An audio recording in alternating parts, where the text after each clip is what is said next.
ఇంత షాయబొట్టు తాగి నిమ్మలంగా ఉన్నట్టేనా? ఇక ముందుగాల మరి అలా ఏ పేపర్లలో ఏమేమి రాసుకొచ్చారు, ఎట సంగతి ఏంది ఏం కథ అనేది మార్నింగ్ న్యూస్ విత్ నర్సయ్య తాత. ఇక చూద్దాం. మహాపత్రికని పట్టుకొని వచ్చిన. నేడు కమిషన్ ముందుకు హరీష్ రావు. కాళేశ్వరంపై విచారణపై సర్వత్రా ఉత్కంఠ. ఏందది, ఏం ఉత్కంఠ ఏంది ఒకసారి పోదాం, తెర మీద పోదాం.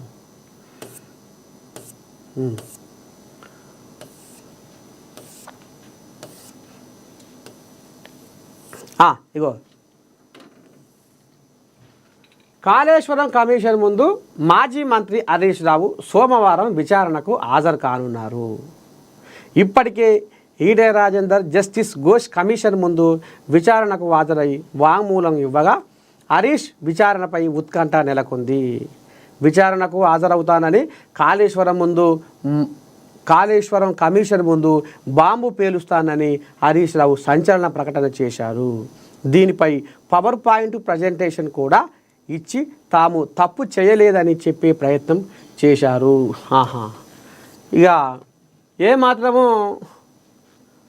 తప్పు జరగలేదు, కాళేశ్వరంలో అన్ని కట్టుకథలు మందే కల్పితం చేస్తున్నారు. కానీ నేను మా మామ ఆనాడు అసలు మాకు మచ్చనే లేదు, మాయి స్వచ్ఛమైన మనసులు, మాకు ఏ పాపం తెలియదు, మాకు ఏ తప్పు తెలియదు అని ఇప్పుడు శిలక పలుకులు వరుకుతున్నారు బీఆర్ఎస్ కోలియాగలు. ఇలా ముఖ్యంగా ఇక మరి సోమవారం గోలియా పీసీ ఘోష్ కమిషన్ ముందు విచారణకు హాజరై ఇవాళ మరి ఏం చెప్పబోతుండు, ఏంది ఏం కథ, ఇక ఆయన వేల్చే అనుబాంబ లేకపోతే లక్ష్మీ బాంబ లేకపోతే ఉల్లిగడ్డ బాంబ, ఏం బాంబు వేలబోతుండు హరీష్ రావు.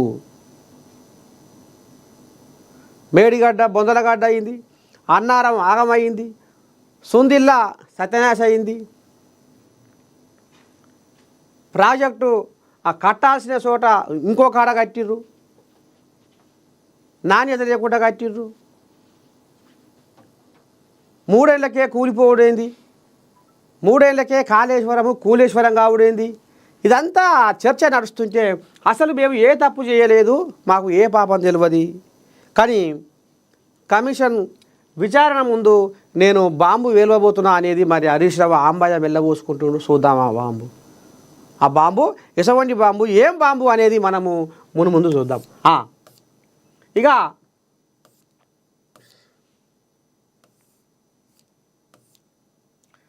ఇకపోతే చెవులున్నా వినపడవు, నోరుంది కానీ చెప్పరు, కిషన్ రెడ్డి లక్ష్యంగా ఎమ్మెల్యే రాజా సింగ్ పరోక్ష విమర్శలు. ఇక మరి ఈయన కథ కూడా ఏందో ఒకసారి అరుచుకుందాం. చెవులున్నా వినపడవు. ఇక ఈ మధ్యకాలంలో సొంత పార్టీ లీడర్ల మీదనే నిప్పులు కక్కుతుండు కిషన్ రెడ్డి. కేంద్ర మంత్రి తెలంగాణ బీజేపీ అధ్యక్షుడు కిషన్ రెడ్డిపై గోషామహల్ ఎమ్మెల్యే రాజా సింగ్ మరోసారి పరోక్ష విమర్శలు చేశారు. హర్యానా గవర్నర్ బండారు దత్తాత్రేయ ఆత్మకథ పుస్తకావిష్కరణ కార్యక్రమంలో సీఎం రేవంత్ రెడ్డి ముఖ్య అతిథిగా పాల్గొన్నారు. ఈ సందర్భంగా సీఎం రేవంత్ రెడ్డి మాట్లాడుతూ కేంద్ర మంత్రి కిషన్ రెడ్డి సహకరిస్తే తెలంగాణ మరింత అభివృద్ధి చెందుతుందంటూ వ్యాఖ్యానించారు. ఈ వ్యాఖ్యలపై బీజేపీ ఎమ్మెల్యే రాజా సింగ్ స్పందిస్తూ పరోక్ష విమర్శలు సంధించారు. సీఎం రేవంత్ రెడ్డి సహాయం అడుగుతున్నా నిన్నమని అంటూనే కదా, కేంద్రంలోకి వెళ్ళి ఒక్క తూడు పసే కేంద్ర మంత్రులు పట్టుకొస్తలేరు, మోడీని ముక్కు పట్టి వరం అడుగుతలేరు, తెలంగాణ ప్రజల సొమ్ము పన్నుల రూపంలో రూపాయి పోతే 42 పైసలే కేంద్రం మనకి ఇస్తుంది. అదే బీహారు వేరే రాష్ట్రాలకు, బీజేపీ పాలిత ప్రాంత రాష్ట్రాలకేమో ఇక మరి రూపాయి తీసుకుంటే 5-6 రూపాయలు ఇస్తుంది. మరి మనం ఏం పాపం చేసినాము?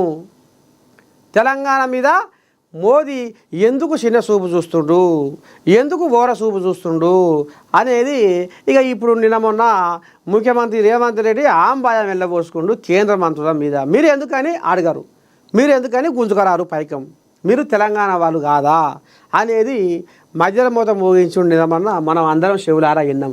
ఇప్పుడు బండారు దత్తాత్రేయ మరి ఆత్మకథ పుస్తకావిష్కరణలో ఇక మరి సీఎం రేవంత్ రెడ్డి ఏమనుకొస్తుండయ్యా అంటే జర కాస్తో కూస్తో ఇంతో అంతో కొద్ది గొప్పనన్నా కిషన్ రెడ్డి సహకారం అందిస్తే కిషన్ రెడ్డి సహాయ సహకారం అందిస్తే కేంద్రంకి వెళ్ళి బొచ్చర రూపాయలు మనకు వస్తాయి. తెలంగాణ అభివృద్ధిలో కిషన్ రెడ్డి పాలు పంచుకోవాలి అనేది ఇక ఇప్పుడు ఈయన రాజాసింగ్ ఇప్పుడు శరానికి వచ్చిండు. ఏమున్నా నువ్వు ఎంత మొత్తుకున్నా ముఖ్యమంత్రి గారు మా వాళ్ళకు ఇగో చెవులున్నా వినపడవు, మా వాళ్ళకు చెవులు ఉన్నా అవి వినపడయి, అగో గట్ట తయారయ్యారు. ఇప్పుడు ఈయన పరోక్షంగా ఎవరు అన్నట్టు కిషన్ రెడ్డిని.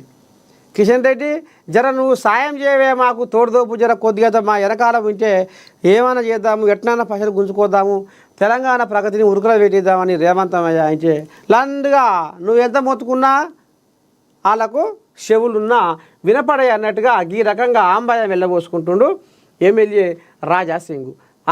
సీఎం రేవంత్ రెడ్డి సహాయం అడుగుతున్నా వారికి చెవులు ఉన్నా వినపడవని అన్నారు. నోరు ఉంది కానీ చెప్పారంటూ రాజాసింగ్ ఎద్దేవి చేశారు.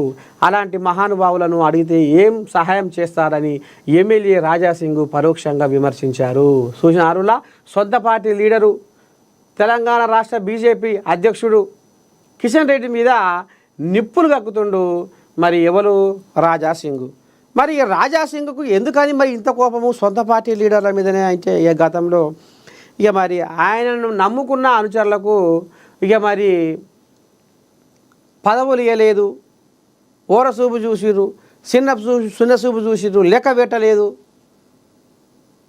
అసలు రాజాసింగ్ మనుషులు అంటే తొక్కి పడేయాలన్న కసితోటి నన్ను మొత్తం నా పరువు ప్రతిష్ట మొత్తం డ్యామేజ్ చేశారు, నా పలుకుబడి ప్రచారం మొత్తం ఆగమాగం చేశారు. కాబట్టి ఇక నేను ఎంతవరకైనా పురస్తే అన్నట్టుగా ఇప్పుడు అంటే ఎమ్మెల్యే రాజాసింగ్ పక్క పార్టీ వాళ్ళకంటే సొంత పార్టీ లీడర్ల మీదనే ఇసురుక పడుతుండు.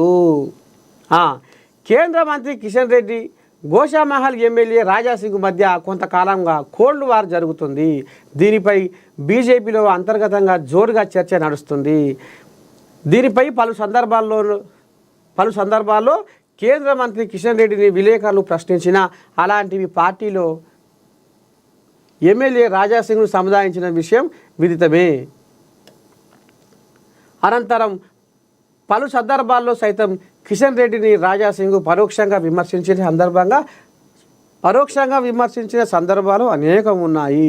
ఇంకోవైపు ఎమ్మెల్యే రాజాసింగ్ వైఖరిపై పార్టీ అగ్రనాయకత్వం గుర్రుగా ఉన్నట్లు తెలుస్తుంది. అందులో భాగంగా ఇటీవల ఆయనకు నోటీసులు ఇచ్చేందుకు ప్రయత్నాలు సైతం జరిగాయి. ఆ క్రమంలో రాష్ట్ర నాయకత్వంతో కేంద్రంలోని పార్టీ అగ్రనాయకత్వం చర్చలు జరిపింది. కానీ ఎందుకో మళ్ళీ అగ్రనాయకత్వం వెనక్కి తగ్గినట్టు తెలుస్తుంది. మొత్తానికి ఇక కుండ బద్దలు కొట్టి ఇక తన కూసున్న కొమ్మ మీద తానే నరుక్కున్నట్టు బీజేపీ పార్టీలో ఉన్న మరి గోషామహల్ ఎమ్మెల్యేగా ఉన్న రాజాసింగ్ సొంత పార్టీ లీడర్ల మీదనే మచ్చ తీసుకొస్తుండు, సొంత పార్టీ లీడర్లనే ఎత్తి చూపుతుండు. సొంత పార్టీ లీడర్లే నాకు అన్యాయం చేసిదని ఈ రకంగా ఆయన పరోక్షంగా ఆంబాయం వెళ్ళబోసుకుంటా ఏం మొత్తుకుంటావయ్యా రేవంతమయ్యా, నువ్వు ఎంత మొత్తుకున్నా మా కిషన్ రెడ్డికి చెవులు వినపడవు అన్నట్టుగా ఈ రకంగా ఆయన సోషల్ మీడియా వేదికగా ఆంబాయం వెళ్ళబోసుకుంటుండులా. మోదీ చంద్రబాబు వద్ద చదువుకొని రాహుల్ వద్ద ఉద్యోగం చేస్తున్నా ముఖ్యమంత్రి రేవంత్ రెడ్డి ఆసక్తికర వ్యాఖ్యలు. జాతీయ రాజకీయాల్లో వాజ్పేయి, తెలంగాణలో దత్తాత్రేయ, పదవి ఉన్నా లేకున్నా దత్తన్నపై గౌరవం తగ్గదు. హైదరాబాదులో బండారు దత్తాత్రేయ ఆత్మకథ పుస్తకావిష్కరణ, కన్నుల పడవగా కార్యక్రమం. పుస్తకాన్ని ఆవిష్కరించిన ఏపీ సీఎం చంద్రబాబు, మాజీ రాష్ట్రపతి కోవింద్ వెంకయ్యనాయుడు. కార్యక్రమంలో గవర్నర్లు, కేంద్ర రాష్ట్ర మంత్రులు ప్రముఖులు. పదవి ఉన్నా లేకున్నా బండారు దత్తాత్రేయపై ఉన్న గౌరవం ఏమాత్రం తగ్గదని, పార్టీలకు అతీతంగా అందరూ ఆయన్ను గౌరవిస్తారని తెలంగాణ సీఎం రేవంత్ రెడ్డి అన్నారు. శిల్పకళా వేదికలో జరిగిన హర్యానా గవర్నర్ బండారు దత్తాత్రేయ ఆటోగ్రఫీ ప్రజల కథే నా ఆత్మకథ పుస్తకావిష్కరణ కార్యక్రమంలో సీఎం పాల్గొని మాట్లాడారు. రాజకీయాల్లో ఎన్నో ఒడిదొడుకులు చూసిన దత్తాత్రేయ ఎప్పుడు వెనకడుగు వేయలేదన్నారు. గౌలీగూడ గల్లీ నుంచి హర్యానా గవర్నర్ వరకు ఎదిగారు. సాధారణ ప్రజలతో ఆయనకు మంచి అనుబంధం ఉంది. పేదలు చేసుకునే చిన్న చిన్న వేడుకల్లో ఆయన భాగం అయ్యేవారు. దత్తాత్రేయ, కిషన్ రెడ్డి కుటుంబాలతో నాకు చాలా సన్నిహిత సంబంధాలున్నాయి. ఇటీవల తాను ప్రధాని నరేంద్ర మోదీ అధ్యక్షతన జరిగిన నీతి ఆయోగ్ సమావేశానికి హాజరయ్యానని, ఈ సందర్భంగా ఆయనతో కలిసి మధ్యాహ్నం భోజనం చేశానని రేవంత్ రెడ్డి వెల్లడించారు. ఈ సందర్భంగా మోదీ చంద్రబాబును చూపించి మీ సన్నిహితుడు కూడా ఇక్కడే ఉన్నారు అని చెప్పారు.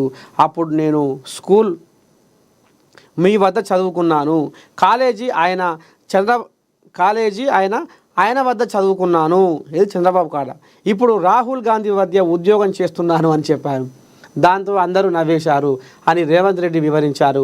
నాకు ఉన్న సన్నిహిత సంబంధాలను ఎప్పుడూ దాచుకోను. మంత్రివర్గ విస్తరణ ఉన్న ఆ కార్యక్రమం అవ్వగానే దత్తాత్రేయ కోసం ఇక్కడికి వచ్చాను. ఆయన అజాత శత్రువు అని సీఎం అన్నారు. జాతీయ రాజకీయాల్లో వాజ్పేయికి ఉన్న గౌరవం రాష్ట్ర స్థాయిలో దత్తాత్రేయకు ఉంది.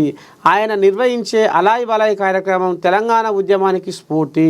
ఆయన శైలి విధానాల నుంచి కొత్తగా రాజకీయాల్లోకి వచ్చేవారు నేర్చుకోవాలి. జంట నగరాల్లో కష్టం వస్తే ప్రజలకు గుర్తుకు వచ్చే నాయకులు పీజేఆర్, దత్తాత్రేయ. తిరుపతి దర్శనాలు, రైల్వే రిజర్వేషన్ కోసం మాకు సిఫార్సు లేఖలు ఇచ్చేవారు. మా నిర్ణయాల్లో వారి స్ఫూర్తి ఉంటుంది అని అన్నారు. ప్రజలే నా ఆత్మకథ ఆవిష్కరించిన చంద్రబాబు. హర్యానా గవర్నర్, సీనియర్ రాజకీయవేత్త బండారు దత్తాత్రేయ రచించిన ప్రజల కథే నా ఆత్మకథ పుస్తకావిష్కరణ కార్యక్రమం హైదరాబాదులో ఘనంగా జరిగింది. ఈ కార్యక్రమానికి ఆంధ్రప్రదేశ్ ముఖ్యమంత్రి చంద్రబాబు ముఖ్య అతిథిగా హాజరై పుస్తకాన్ని ఆవిష్కరించారు. మొత్తానికి ఈ రకంగా ఇక ఎప్పుడో అప్పుడప్పుడు నాయకులను తిట్టుకున్నా, ఒకరి మీద ఒకరు నిందలు వేసుకున్నా, కానీ ఇక గిసవం టైంలో మాత్రము వాళ్ళు ఇక రామ సకదనంగా నాకు ఆయనతోటి ఈ సంబంధం ఉండే, నాకు ఈయనతోటి ఆ సంబంధం ఉండే, మేము ఫలానప్పుడు ఇట్లా దోస్తులము, ఫలానప్పుడు మేము ఈ వ్యవహారం చేసినాం అనేది కూడా అప్పుడప్పుడు ఇక భూదినకాయనో నీళ్ళకాయనో కూడా మరి గుర్తు చేసుకుంటారు. కాబట్టి ఇక అదే రకంగా ఇక ఈ రకంగా నేను మోదీ చంద్రబాబు వద్ద చదువుకొని రాహుల్ వద్ద ఉద్యోగం చేస్తున్నా అన్నట్టుగా ఇక ఈ రకంగా మరి ఇక రేవంత్ రెడ్డి ఇక మరి దత్తాత్రేయ ప్రజల కథే నా ఆత్మకథ పుస్తకావిష్కరణలో ఇక గిట్లా మొత్తానికి ఇక చిరునవ్వుల ముచ్చట్లతోటి జరసేపు సభను మూత మోగించిండ్రులా. పాపం పెద్ద మనిషి కంటతడి పెట్టిండు. జూబిలీహిల్స్ ఎమ్మెల్యే మాగంటి గోపీనాథ్ కనుమూత. గోపీనాథ్ మృతి పట్ల Telangana CM Revanth Reddy, AP CM Chandrababu తీవ్ర సంతాపం వ్యక్తం చేశారు. మంత్రులు కిషన్ రెడ్డి, శ్రీధర్ బాబు, పొన్నం ప్రభాకర్తో పాటు ముఖ్య నేతలు, ఎమ్మెల్యేలు పార్థివ దేహాన్ని సందర్శించి నివాళులు అర్పించారు. ప్రభుత్వం అధికారికంగా అంత్యక్రియలకు ఏర్పాటు చేసింది. సీనియర్ నేత జూబిలీహిల్స్ ఎమ్మెల్యే మాగంటి గోపీనాథ్ పార్థివ దేహానికి బీఆర్ఎస్ అధినేత కేసీఆర్ నివాళులర్పించారు. హైదరాబాద్ మాదాపూర్లోని ఎమ్మెల్యే నివాసానికి చేరుకొని శ్రద్ధాంజలి ఘటించారు. మాగంటి గోపీనాథ్ పవిత్ర ఆత్మకు శాంతి చేకూరాలని ప్రార్థించారు. అనంతరం గోపీనాథ్ భార్య, పిల్లలను ఓదార్చారు, వారికి ధైర్యం చెప్పారు. గోపీనాథ్ కుమారుడు వాత్సల్యనాథ్ను దగ్గరకు తీసుకొని ఓదార్చారు. కష్టకాలంలో వారికి పార్టీగా అండగా ఉంటుందని భరోసా ఇచ్చారు. ఈ సందర్భంగా మాగంటి గోపీనాథ్ పార్థివ దేహాన్ని చూసి కేసీఆర్ ఉద్వేగానికి గురయ్యారు. మాగంటి కుమారుడిని పట్టుకొని కన్నీళ్లు పెట్టుకున్నారు. కేటీఆర్తో పాటు మాజీ మంత్రి హరీష్ రావు, ఎంపీలు కేఆర్ సురేష్ రెడ్డి, దామోదర్ రావు, వద్దిరాజు రవిచంద్ర, ఎమ్మెల్యేలు వేముల ప్రశాంత్ రెడ్డి, దేవిరెడ్డి సుధీర్ రెడ్డి, మాధవరం కృష్ణారావు, కాలేరు వెంకటేష్, కొత్త ప్రభాకర్ రెడ్డి, ఎమ్మెల్సీలు దాసోజు శ్రవణ్, పోచంపల్లి శ్రీనివాసరెడ్డి, ఇక వాళ్ళు మొత్తానికి బీఆర్ఎస్ లీడర్లు ఇక మరి గిట్లా ఓలంకంగా ఒకరు మరి మాగంటి గోపీనాథ్ మరి ఈ రకంగా పాడబట్టి మోసుకుపోతున్న మరి మనం దృశ్యాలు చూస్తున్నాము. మొత్తానికైతే ఎమ్మెల్యే జూబిలీహిల్స్ ఎమ్మెల్యే మాగంటి గోపీనాథ్ ఇక లేకపాయే మన మధ్యన అనేది మాత్రం కొద్దిగా అంత పెద్ద మనిషి కూడా బాధ అనిపించినట్టుంది. పాపం ఇగో ఏడుస్తుండు కేసీరావయ్య, కంటతడి పెట్టి పాపం గుడ్ల నిండా నీళ్ళు తెచ్చుకొని ఏడుస్తుండు, జీర్ణించుకోలేకపోతుండు. ఇంతలనే ఇట్లయిపోయా అని పాపం ఇక గా మధ్యనే కంటోన్మెంట్ ఎమ్మెల్యే కూడా ఇదైపోయాయి. ఇక ఆ తర్వాత ఇదైపోయా అనేది కూడా పాపం పెద్ద మనిషి బాధపడుతుండు, రంది పడుతుండు. ఈలోను సౌందర్య భూమికతో సినిమాలు, నిర్మాతగా ఫైనాన్షియర్గా చిత్రసీమతో అనుబంధం, కలిసి రాని సినిమాలు, కలిసి వచ్చిన రాజకీయాలు, జూబిలీహిల్స్ నుండి హ్యాట్రిక్ ఎమ్మెల్యేగా మాగంటి రికార్డు. ఓకే, పెద్ద మనిషిది. ఇక అప్పుడు గతంలో ఏం చేసిండు, గెటెడ సంగతి ఏంది, ఏం కథ అనేది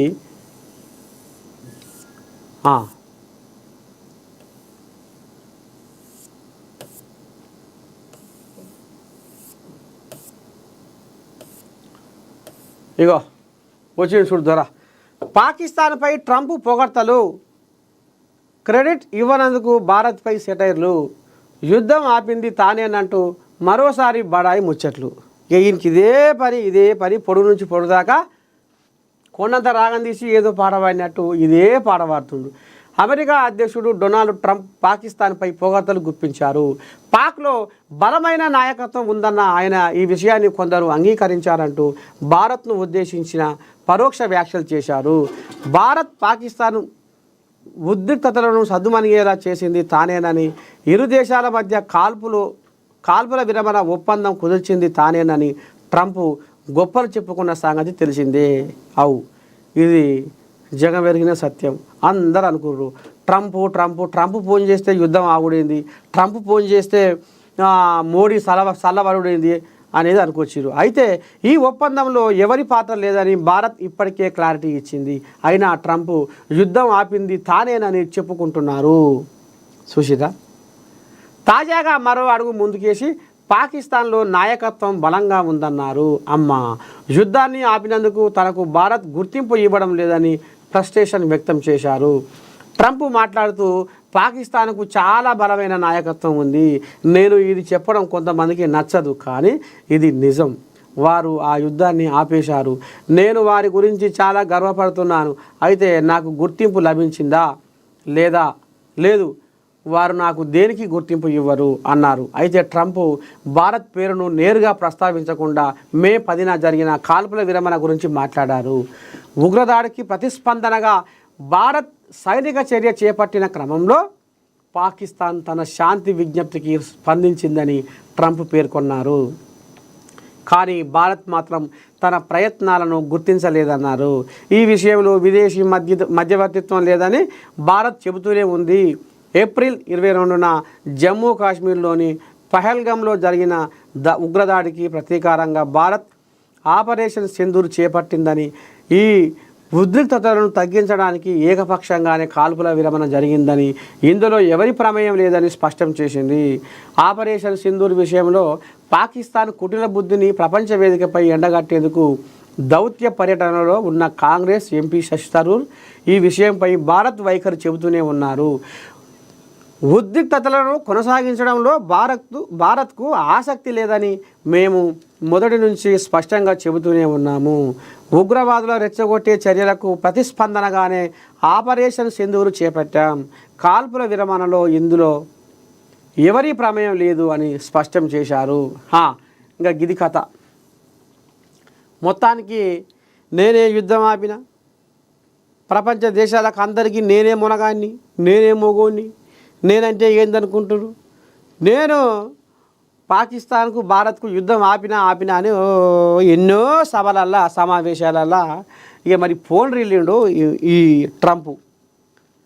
లేదు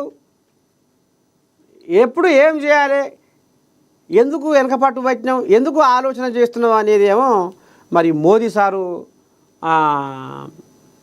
మనసులో ఉన్న మాటాట. లేదు నేను చెప్తేనే యుద్ధం ఆగిందనేది ఇక ఈయన బోన్ రీలుతుండు.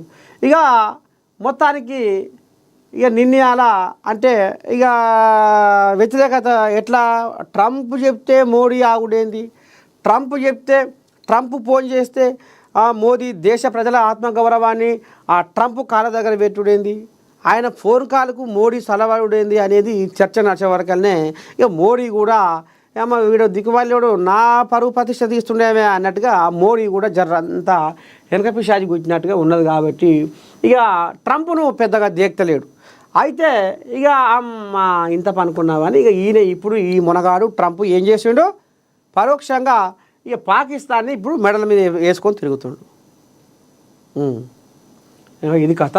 ఇక చూద్దాం ఇక రేపు ఈ ట్రంప్ కథ ఏంది, మోదీ కథ ఏంది, అసలు కథ ఏందో అంత ఇందాం.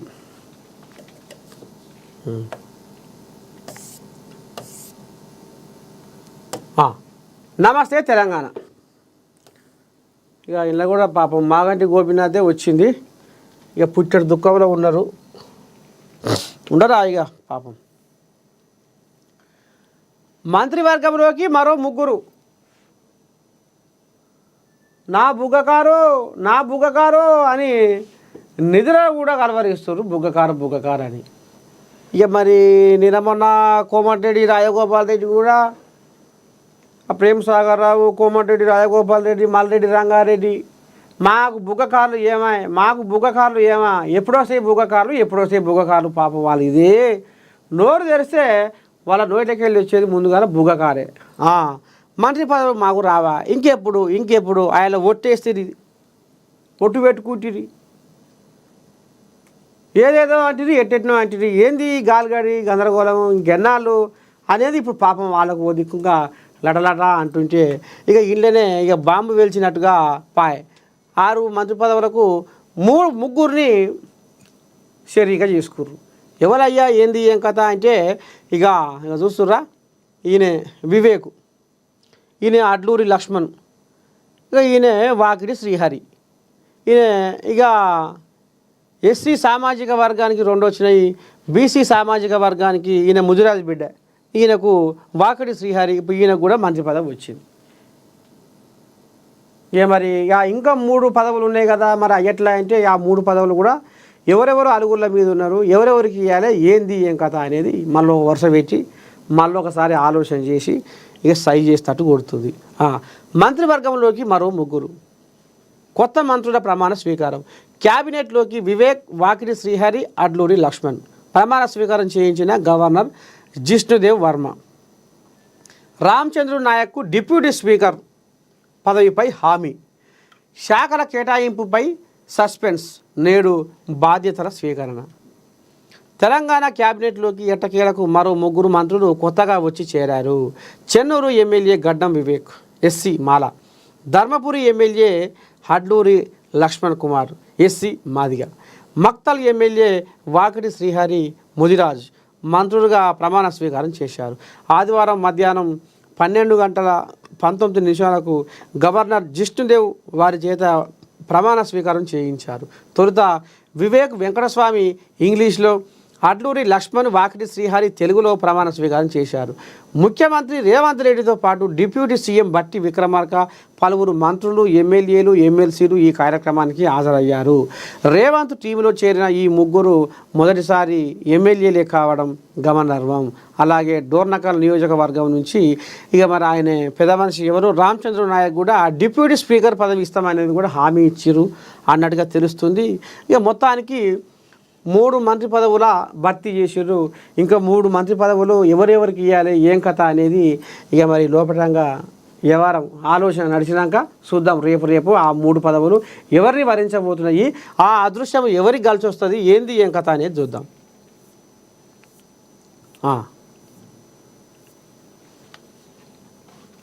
చలో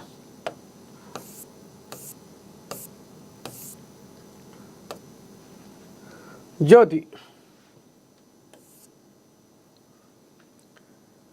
తొలిసారి తీర్మానం. ముగ్గురితో రాష్ట్ర మంత్రివర్గ విస్తరణ. ప్రమాణ స్వీకారం చేసిన నూతన మంత్రులు. ఇక ఇప్పటిదాకా చెప్పుకునే మాట ఇది. చెరిపోయేది ఓయన్నలారా మాయన్న ప్రభన్న జాడ తెలిసిందా, పోయినోడు పోయినట్టు ఇక రాకపాయే పొద్దు ఊకినా కానీ తిరిగి రాడాయే అని ఇక మరి మనం ఊర్లలో పాట పాడుకున్నట్టు పుసుక్కున ఇంటికాడికి వెళ్ళి బాయికాడ వేరే మనిషి ఇంకా రాకపాయే ఎటుపాయే అడ్డడ్డా ఉడ్డుడ్డా అంటుంది, మెరుపులు ఉరుములు బీభత్సంగా గాలి దువారం వస్తుంది, సింహ చీకటి అమాస చీకటి ఎటుపాయ అని ఈ రకంగా ఆన్యో న్యూన్యోనో ఎదురైన అడుగుతుంటాం. కనపడరా మా వాడు ఏంది ఏం కథ. ఇప్పుడు ఇదే ముచ్చట వచ్చింది. హైదరాబాద్ చేరుకున్న ప్రభాకర్ రావు నిన్న మొన్న నాకు పానం బాగలేదు, ఈయన ఫోన్ ట్యాపింగ్ కథానాయకుడు, ఈయన కర్త కర్మక్రియ మొత్తం అంతా ఇక ఈయనే, ఇక డైరెక్షన్ మొత్తం ఆయనది. ఎవరిది? పెద్ద మనిషి కేసీరావేది. ఇక ఆయన ఎట్ట చెప్తే ఈ కోయిలాగా అట్ట చేసి ఆయనకు సమాచారం ఆయన చెవులు వేసేది అనమాట. ఇక ఈ కోయిలాగ మీద ఇక మరి కత్తులు నూరుతుంటే నాకు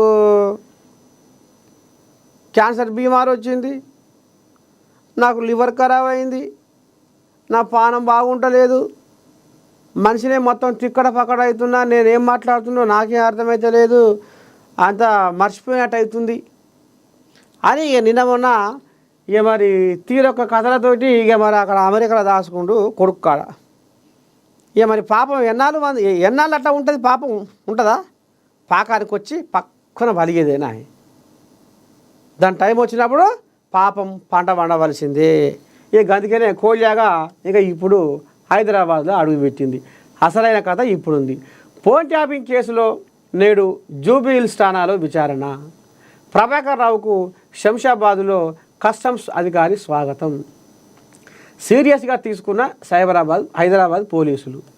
దేశవ్యాప్తంగా సంచలనం సృష్టించిన ఫోన్ ట్యాపింగ్ కేసులో ప్రధాన నిందితుడు ఎస్ఐబి మాజీ చీఫ్ ప్రభాకర్ రావు ఆదివారం హైదరాబాద్ చేరుకున్నారు. కేసు నమోదవ్వగానే క్యాన్సర్ చికిత్స కోసం అమెరికా వెళ్ళిన ప్రభాకర్ రావు 14 నెలలుగా అక్కడే ఉండిపోయిన విషయం తెలిసిందే. కేసు దర్యాప్తు చేస్తున్న సిట్ అధికారులు ఆయన పాస్పోర్టును రద్దు చేయించారు. సుప్రీంకోర్టు ఆయన పాస్పోర్టును పునరుద్ధరించి వెనక్కి వచ్చేలా అవకాశం కల్పించాలని ప్రభుత్వాన్ని ఆదేశించింది. పాస్పోర్టు పునరుద్ధరణ జరిగిన 3 రోజుల్లో ప్రభాకర్ రావు సిట్ విచారణకు ఇక మొత్తానికి ఇప్పుడు ఈయన ఎవరెవరి భాగోతము, ఎలక్షన్ల ముందర వీరు ఎవరెవరి ఫోన్లు ట్యాప్ చేసిర్రు, ఎవరితో మాట్లాడితే ఆ ముచ్చట్లు మొత్తం పూస కూర్చున్నాడుగా తోసుకోకుండా కేసీరావే సేవలో చేసిండు, ఎంతమంది ఫోన్లు ట్యాప్ చేసిండు, అసలు ఏం చేసిండు ఈ ప్రభాకర్ రావు, ఈయన చేసిన ఉద్దారకం ఏంది అనేది ఇక మరి విచారణలో ఏం బయటకు వస్తుంది, ఏంది ఏం కథ అనేది ఇప్పుడు తెలంగాణ జనాలు ఈ కళ్ళతోటి ఎదురు చూస్తూ ఉన్నారు. చూద్దాం.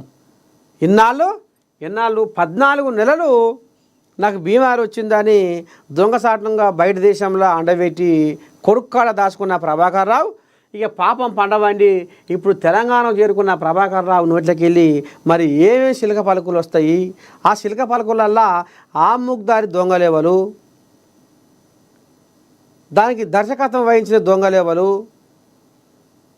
అసలు ఎందుకు వచ్చే ఈ బుద్ధి, ఎట్లా ఏం చేసిరి, ఇంకేం ఉద్దారకం చేసిరో ఇక అన్నీ బయటపడే రోజులు దగ్గరికి వచ్చినాయి.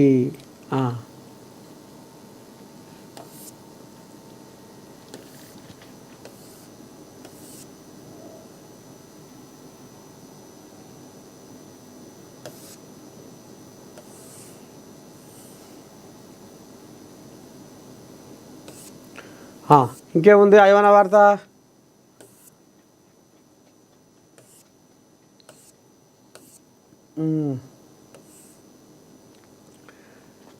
నిజాం సాగర్ ఆయకట్టులో వరి నాట్లు షురు.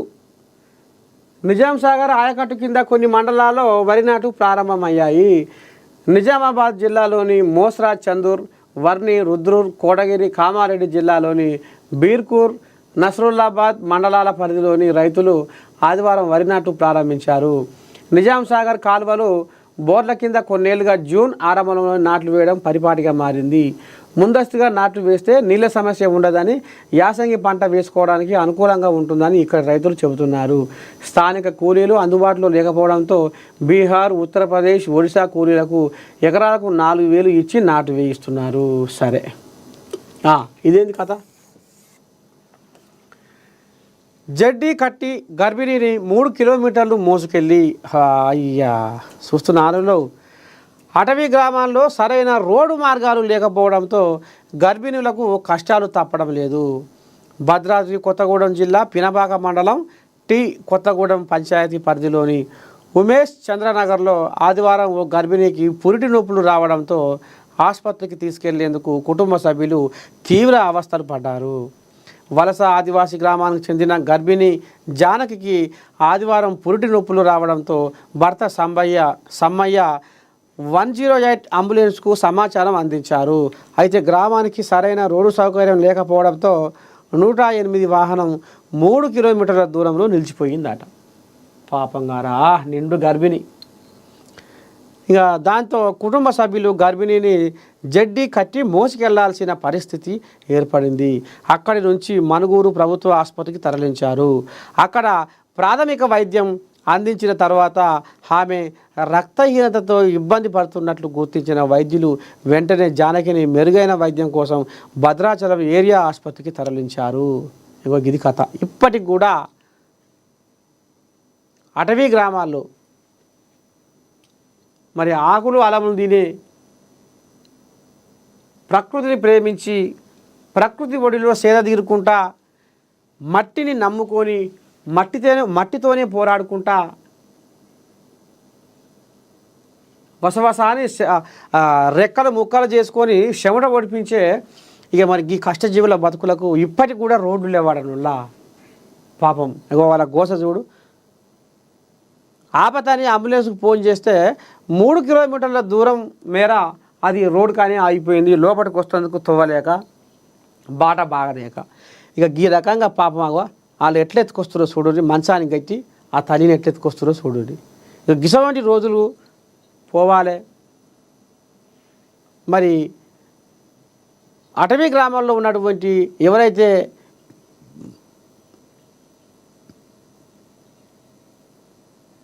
నిరుపేదలు ఈ రకంగా అక్కడ కాలం వెళ్ళదీస్తారు కాబట్టి మరి అడవిని నమ్ముకొని బతుకుతున్నారు కాబట్టి ఇక మరి వాళ్ళకు కూడా మరి ఈ రవాణా సౌకర్యం కల్పించాలని మనస్ఫూర్తిగా నేను కోరుకుంటుంది. ఎందుకంటే ఆపత్కి సాపత్కి ఇవాళ అంబులెన్సే ఆడ నిలబడిపోయింది. రేపు పురుగు భూసి షెడ్డాపడ ఎన్ని ఉంటాయి. ప్రతి ఒక్క దానికి ఏమైనా సామాన్ తెచ్చుకోవడానికైనా దేనికైనా పాపం వీళ్ళ బతుకంతా అరిళ్ళ పుణ్యకాలం కాబట్టి కొంచెం సర్కారు వీళ్ళ మీద సోయి పెట్టి కొద్దిగా వీళ్ళకు జర పగడబందిగా వీళ్ళకు రవాణా సౌకర్యం కల్పించాలని నేను కోరుకుంటుంది. ఇక చూడయ్యా, 9 ఏళ్ల బాలికపై అత్యాచారం. ఢిల్లీలోని దయాల్పూర్లో దారుణం. ఓ ఇంట్లో సూట్ కేసులో మృతదేహం లభ్యం. రాజధాని న్యూఢిల్లీలో ఘోరం జరిగింది. లైంగిక దాడికి గురై ప్రాణాలు కోల్పోయిన 9 ఏళ్ల బాలిక తన ఇంటికి సమీపంలోని మరో ఇంట్లోని సూట్ కేసులో శవమై కనిపించింది. న్యూఢిల్లీలోని దయాల్పూర్ ప్రాంతంలో శనివారం రాత్రి వెలుగు చూసిన ఈ ఘటన తీవ్ర కలకలం రేపింది. పోలీసుల కథనం ప్రకారం దయాల్పూర్ ప్రాంతానికి చెందిన ఓ బాలిక తమ ఇంటికి సమీపంలో నివసించే బంధువులకు ఐసు ముక్కలు ఇచ్చేందుకు శనివారం సాయంత్రం 7 గంటలప్పుడు వెళ్ళింది. బాలిక ఎంతకీ ఇంటికి తిరిగి రాకపోవడంతో తండ్రి ఆమెను వెతుక్కుంటూ బంధువుల ఇంటికి వెళ్ళాడు. తమ ఇంటికి వచ్చిన 5 నిమిషాల్లోనే బాలిక వెళ్ళిపోయిందని వారు చెప్పగా తండ్రి ఇతర కుటుంబ సభ్యులు బాలిక కోసం గాలించారు. అదే ప్రాంతంలోని ఓ అపార్ట్మెంట్లోని ప్లాట్లోకి చిన్నారి వెళ్ళడం చూశామని పలువురు చెప్పారు. దీంతో బాలిక తండ్రి అక్కడికి వెళ్ళేసరికి ఆ ఇంటికి తాళం వేసి ఉండగా పరిస్థితులు అనుమానాస్పదంగా ఉండడంతో తాళం పగలగొట్టి లోపలికి వెళ్ళారు. ఆ ఇంట్లోని ఓ గదిలో రక్తపు మరకలతో ఉన్న ఓ సూట్ కేసు కనిపించడంతో దానిని తెరిచి చూడగా బాలిక కనిపించింది. రక్త గాయాలతో సూట్ కేసులో అపస్మారక స్థితిలో బాలికను తండ్రి హుటాహుటిన ఆసుపత్రికి తరలించగా బాలిక అప్పటికే మరణించిందని వైద్యులు చెప్పారు. బాలిక శరీరంపై ఉన్న గాయాల ఆధారంగా లైంగిక దాడి జరిగినట్లు ప్రాథమికంగా అంచనాకు వచ్చారు. బాలిక మృతదేహం దొరికిన ఇంట్లోని వ్యక్తుల కోసం పోలీసులు గాలిస్తున్నారు. అబ్బా చూస్తుర్రా, 9 ఏళ్ల బాలిక. వీళ్ళ కామం కండు పాడైపోను. ఇంత గింత కాడికి దిగబడుతుర్రు అంటే 9 ఏళ్ల బాలిక మీద వాళ్ళ కన్ను పడి పసివిళ్ళ మీద వాళ్ళ కళ్ళు పాడుపడ, వాళ్ళ కళ్ళ కాకులు పడవ, వాడు ఏ రకంగా పాపం ఆ బుజ్జిని లైంగిక దాడి చేసి అతరగానంగా ఆ బిడ్డను అర్ధాంతరంగా ఆగం చేసి సుట్ కేసులో దాచిపెట్టాడు. అనుమానం వచ్చి తలుపు బడగొట్టి తాళం విర్రగొట్టి లోపలికి పోతే ఇక ఈ కథ బయటకు వచ్చింది. గిట్ల తయారయ్యారు నరలోకం. రాబందుల రాజ్యంలో కామాంధుల చేతుల్లో బలి అయిన ఆడబిడ్డలు ఎందరో, ఈ మానవ మృగాలను పాతాళం దొక్కేటి ఆ కాలాలు ఇంకెప్పుడు వస్తాయో. ఇటువంటి కామాంధుల ఎమ్మటే పాతాళం ఆన్నే తొక్కాలి. ఆయన్ని తొక్కుడు తొక్కితే ఆడు పాతాళం పోవాలి అంతే. ఇక బాబా తలుచుకుంటూనే కళ్ళకి వెళ్ళి నీళ్ళు దొరుకుతున్నాయి.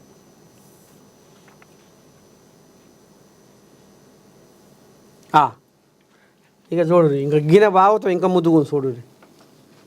తండ్రికి కిడ్నీ సమస్యలు, అప్పు తీర్చేందుకు కానిస్టేబుల్ డ్రగ్స్ దందా. ఏఆర్ కానిస్టేబుల్ గుణశేఖర్ తీరు ఉద్యోగం తీసేసిన ఏపీ పోలీసులు గుర్తించలేకపోయిన డీఎస్పీపై బదిలీ వేటు. కూకట్పల్లి డ్రగ్స్ కేసులో ట్విస్టులు. కూకట్పల్లి పోలీసులు సీజ్ చేసిన 1 కోటి విలువైన కొకైన్ ఎపిడ్రిన్ డ్రగ్స్ కేసులో అరెస్ట్ అయిన ఏఆర్ కానిస్టేబుల్ను ఏపీ పోలీసు విభాగం సర్వీస్ నుంచి తొలగించింది. తండ్రికి కిడ్నీ సమస్యలు ఉండడంతో చికిత్స కోసం 10 లక్షల మేర అప్పు చేసిన గుణశేఖర్ రుణాన్ని తీర్చేందుకు డ్రగ్స్ ముఠాతో జతకట్టినట్లు దర్యాప్తు అధికారులు నిర్ధారించారు. గుణశేఖర్ ఆంధ్రప్రదేశ్లోని తిరుపతిలో పనిచేస్తుండగా తాను గురువుగా భావించే ఏఆర్ హెడ్ కానిస్టేబుల్ రామచంద్రతో అన్ని సమస్యలు చెప్పుకునేవాడు. ఈ క్రమంలో తండ్రి చికిత్స కోసం సుదీర్ఘంగా సిక్ లీవ్ పెట్టిన గుణశేఖర్ సురేందర్ అనే వ్యక్తి వద్ద చేసిన 10 లక్షల అప్పును తీర్చేందుకు మార్గం చూపాలని వేడుకున్నాడు.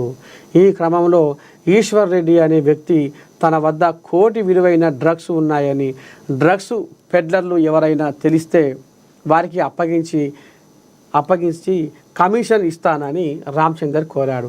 దాంతో రామచందర్ ఈ విషయాన్ని గుణశేఖర్కు చెప్పి ఈశ్వర్ రెడ్డిని పరిచయం చేశాడు. అప్పు తీర్చే మార్గం దొరికిందని భావించిన గుణశేఖర్ ఇదే విషయాన్ని సురేందర్కు చెప్పి డ్రగ్స్ని అమ్మి పెడితే కమిషన్ వస్తుందని చెప్పాడు. దాంతో సురేందర్ తన స్నేహితులైన హరిబాబు రెడ్డి, మెర్రీ మార్గరెట్, షేక్ మస్తాన్ వలి, దేవరాజు, యేసుబాబుతో కలిసి ముఠాను తయారు చేశాడు. ఈ క్రమంలో గత నెల 29న కూకట్పల్లిలో డ్రగ్స్ విక్రయానికి సిద్ధమవగా ఊపందుకున్న పోలీసులు అరెస్టు చేశారు. వారి నుంచి 1 కోటి విలువ చేసే డ్రగ్స్ను సీజ్ చేశారు. నిందితులను విచారించగా గుణశేఖర్, రామచందర్ పాత్రలు వెలుగులోకి వచ్చాయి. సమాచారం అందుకున్న ఏపీ పోలీసులు గుణశేఖర్ను సర్వీస్ నుంచి తొలగించారు.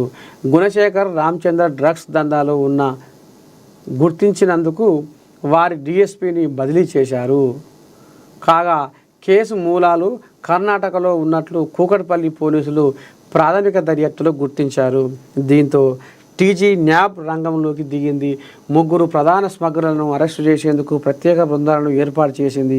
వీరు అరెస్ట్ అయితే బెంగళూరులో ఉండే కింగ్ పిన్ నైజీరియన్ స్మగ్లర్లతో లింకులను గుర్తించే అవకాశాలున్నాయని టీజీ న్యాబ్ అధికారులు భావిస్తున్నారు. మొత్తానికి తండ్రి పానం బాగలేదని, తండ్రి కిడ్నీలు ఖరాబ్ అని ఒకరు చేయబట్టి ఇంటి అడుగురు చచ్చిపోయినట్టు, ఒకరు చేయబట్టి ఇంటి అడుగురు ఇదైపోయినట్టుగా ఈయన తండ్రి పానం బాగలేదు, తండ్రికి కిడ్నీ సమస్యలు ఉన్నాయి, ఎట్లా చేయాలి ఏంది ఏం కథ అని ఇక ఈయన 10 లక్షల అప్పు చేసి ఎట్లా తీర్పాలి, ఈ అప్పును ఎట్లా దగ్గర పడగొట్టాలి అని ఇక ఈ రకంగా మార్గం ఎంచుకోండి ఈ కోళ్ళగా. ఇప్పుడు వీళ్ళు అయ్యా పానానికి చేసిన అప్పు చేయబట్టి 10 లక్షల అప్పు చేయబట్టి సమాజంలో మరి ఇక నేటి బాలలే రేపటి పౌరులు, మరి నేటి యువతనే మరి రేపటి దేశానికి వాళ్ళు పునాదులు కాబట్టి ఈ దేశాన్ని నడిపించే శక్తులు అని అంటుంటారు. ఇక గాళ్ళకు ఇక ఈయన ఈ డ్రగ్స్ దందా నడిపించి ఇక వాళ్ళు ఏమైపోయినా పర్వాలేదు, వాళ్ళ ఆరోగ్యాలు ఏమైపోయినా పర్వాలేదు, వాళ్ళు అర్ధాంతరంగా నడి రోడ్ల మీద పిచ్చోళ్ళలాగా ప్రవర్తించుకుంటా వచ్చిపోయే బాటసార్లను కూడా ఇబ్బందులు పెట్టుకుంటా ఇక వాడు ఏం చేసినా ఏం లేదు, సమాజం ఏమైపోయినా పర్వాలేదు, కానీ నేను మాత్రం ఈ 10 లక్షల అప్పు ఎట్లా తీర్పాలి అనేది ఆయన కుటుంబం వరకే ఆలోచన చేసుకొని ఇగో ఈ కథ నడిపించిండు ఈ మూతవారి. అయ్యా, నీ ఇంటి సంసారం చేయబట్టి 10 ఇంట్ల సంసారానికి నిప్పి పెట్టబోతున్నావు. కష్టం చేసుకోవాలి, తీర్పుకోవాలి.